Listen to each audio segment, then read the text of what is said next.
Hi, I'm Jonas from Whole Body Chiro. If you have an acute episode of low back pain, this video is not for you. However, if you've gone through that initial rehab stage, you're ready to hit the gym and do some more demanding things to really build functional capacity in your back, this video is for you. So it's important to know where you are at in that healing journey. If you're completely locked up and can't move, you just need to get some movement in there. Then you start to build some static strength. You can start to accept and trust your back to take load again. After that, you're starting to increase range to be able to be more functional day-to-day life, reach and grab things and so forth. After that, and then when you start to look at more just classic gym workout with a program that uses dynamic strength exercises. Once you build up that strength, we look more at your functional fitness, your CrossFit, that sort of thing. But we are at that gym stage today with this exercise. So my philosophy is that we need to work on three things. First of all, we want good range of movement around your hip. For most things, you want your spine to be in neutral. So we need to work on that range. You can maintain your spine in a safe position. Then you want endurance strength in your core. So you want to increase that intra-abdominal pressure so you can support your spine from the front. So we need endurance strength there. We're going to have a program for that. And then finally, you want a strong back. Also, when you've had long-term issues in your back, you get degeneration of the muscles, they get weakened, so we need to build that back up. So that's what we're going to cover in today's program. Let's start with the hips. So to start with, our society is way too sedentary, which means that when you sit for a long period of time, the hip flexor at the front here start to shorten up, and when you stand up, some of that stiffness is still there, and you end up having to sort of really arch your lower back. You will end up overloading your facet joints at the back. So looking at your spine here, you have the thigh down here, this muscles going from that up to the spine.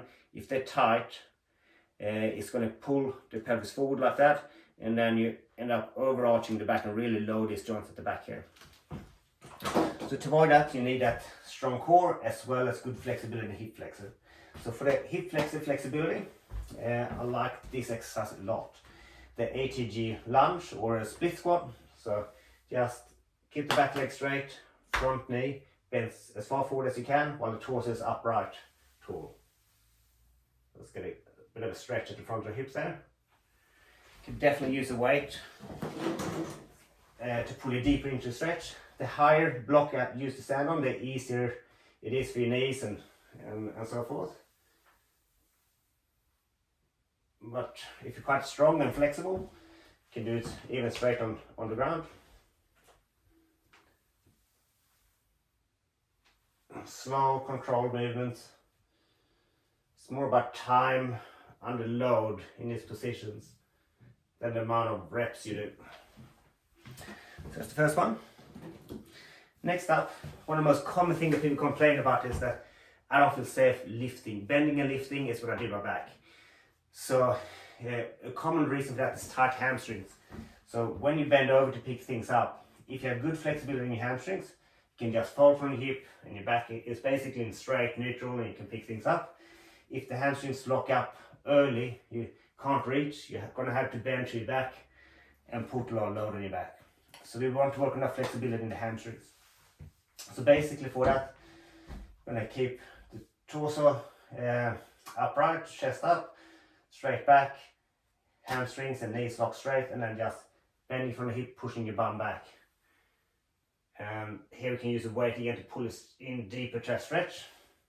You can stand a bit wider as well. I quite prefer wide stance. You get a bit of adductor stretch as well. The wider you go, the more the adductor. So here, bum pushes back, fall forward from the hip, and strong stretch for the hamstrings there. If you're quite flexible and you feel like you trust your back somewhat and then you're confident, then you can put the weight behind your neck like this. Once again, fold.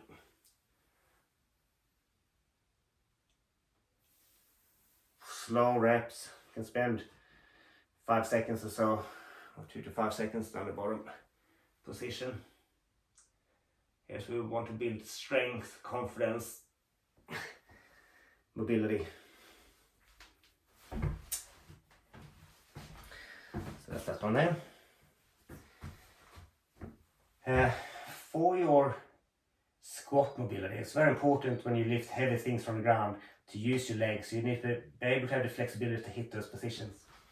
So in your squat, if you have good flexibility, get down full depth, the back of your hamstring hits your calf, knees separate out, and you can press the squat, and your spine is basically neutral, so you can lift from here, and the spine is basically in the same position as it would be in standing.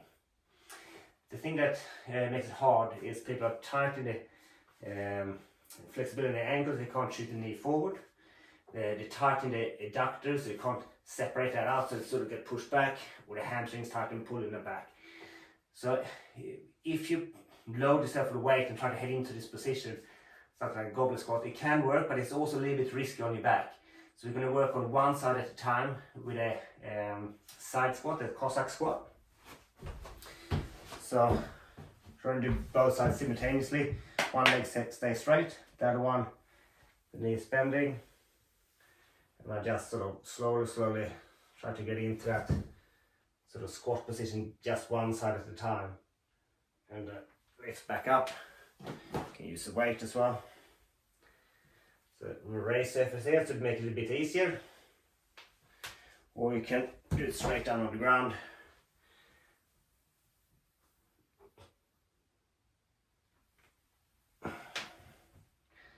So slow and controlled. It's more important with the time under load than how many reps you do. You can aim though for 6 up to 24 reps. So that concludes our 3 exercises for increasing hip range of movement. You can keep your spine in a safe position when you do your lifts in day-to-day life. Next up, we're going to look at ab endurance. So you have lots of muscles that support the spine from the back. But at the front, if you take everything off there, you basically have your intestines right in front of the spine. So they're not going to give much support. But you have your abs further out. So as they contract, they increase the pressure in the abdomen. And that intra-abdominal pressure provides support from the spine from the front. So that strength doesn't need to be a max strength. Like you don't need to be able to do a crunch with 100 kilos. What's more important is the endurance strength. You can keep consistent pressure as they support it all the time while you're doing things like if you're digging, for example, you have a support from the front the whole time by keeping the core engaged. So the exercises for this, we're going to use a Tabata style workout. So you have your timer the rounds and then it beeps every 30 seconds or so, and then you swap to the next exercise. So you're going to do them all from lying on your back. Like this. We're starting with a crunch, just up like this. You don't need to go super far, say fingertips roughly where the kneecap is, and then bring the wrist up to about the same position, close to the kneecap. Just slow, controlled crunches like that until you feel the burn. So that's the first one. When the timer goes off, the next one, you do just the opposite. Interlock your fingers behind your head, and then bring your knees up to your elbows. Same thing here, it doesn't need to be a big movement. We bring your feet the whole way down, keep the small of your back pushed into the ground. You might go back to vertical like that, and then up.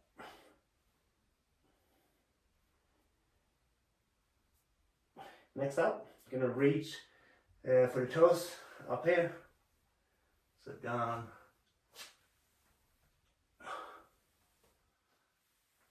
Or slightly more challenging, keep your feet up. Just reach for the toes. So quite similar to the first one, we're just reaching a different angle. So reaching up like this, using more the upper abs, while reaching down here is more sort of the full abs and lower abs.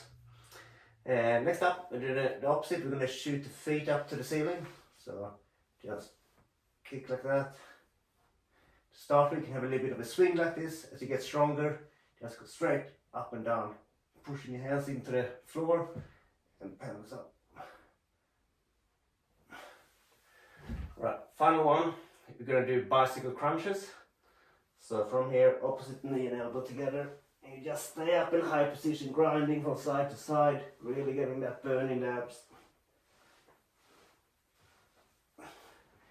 The timer goes off after that. Have a short rest, and then do another 2 or 3 rounds. Tabata timers you can easily download for free in the App Store for your phone. A great tool to use for this style of exercise. Next up, looking at rehabbing the muscles next to the spine at the back. So if it's been long-term inflammation in here, the inflammation spread throughout the soft tissues through the muscles, and it leads to degenerative changes. So you get infiltration of scar tissue and fat tissue, which will make those muscles stiff and weak. So now we want to get rid of that stiffness, get some full range back, and we want strength in those positions. So you have a strong, healthy muscles to support the back in all sorts of different positions. A supremely helpful tool for this is the Roman chair. Not very expensive. It can fold down quite small, so you can fit them under your bed or whatever. So if you don't have one, I recommend you get one. Here, just curling, heading, segment by segment, stretching all the small muscles next to the spine. Resting out and then engaging, curling back up again. You can use the weight as well. Start light and then gradually build up how heavy it is, and then curling.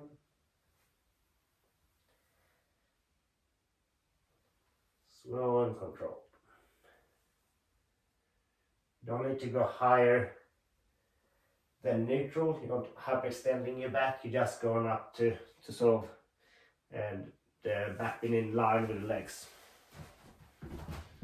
If you don't have access to a Roman chair, you can do a similar thing with Jefferson's curl. You put your back in a more compromised position, so you're going to probably have to be a little bit lighter in the weight and be very slow in how you do this.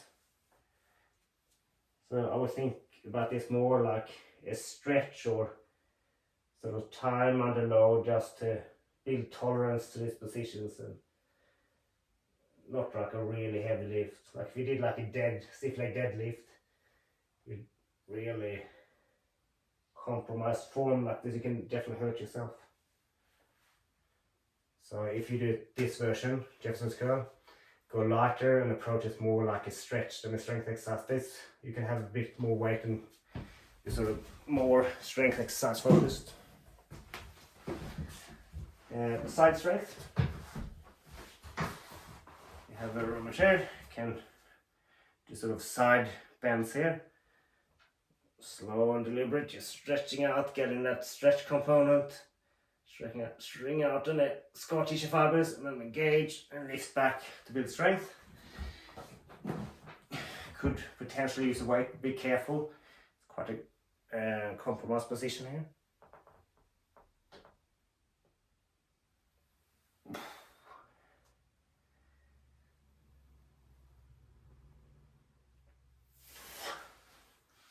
Really good alternative for side strength is to just side plank. So, like wide stance with the feet, straight arm here. Raise surface is quite good because you get more range. You get the stretch here, you're stretching this side here, and then engage and lift back up. Once again, I could use a weight on the hip here, increasing the stretch at the bottom. Engage, lift. Again, stretch, engage, lift. That's a good one. So with these back strengthening exercises, it's not necessarily about max weight and see how heavy you can lift. It's time under load. It's deliberately putting yourself in those challenged, compromised positions and build confidence that you can handle those positions, build strength in those positions. So once you get into challenging positions in day-to-day life, you're bulletproof. You build the right to handle those positions with load, and your back going to thank you for it. So try this out and good luck.